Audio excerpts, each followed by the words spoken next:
All right, welcome to Big Al Repairs. We are going to unclog a drain that we think is clogged with hair. This is a pull-up drain, has a nozzle, and then you push it down to clog it. So the first step is get your tools, needle nose pliers and just some regular pliers. The first thing you do is take this and twist this counterclockwise to the left till it comes all the way off. Set that to the side. Then this is the next piece that you have to have some pliers for. And then you also turn that counterclockwise to the left as well, where this comes undone all the way. And then once you get this undone, set that to the side so it doesn't fall down the drain.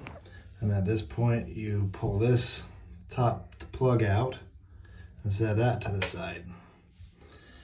Now, as you can see how clogged this drain is, it's pretty disgusting. So if you have daughters or anybody with lots of hair, this is why it's clogged and the won't go down. So at this point, you get needle nose pliers and you pull it out and throw it away. And then at this point, you just put the plug back in and the drain will work properly. Anyways, thanks for watching Big Al Repairs.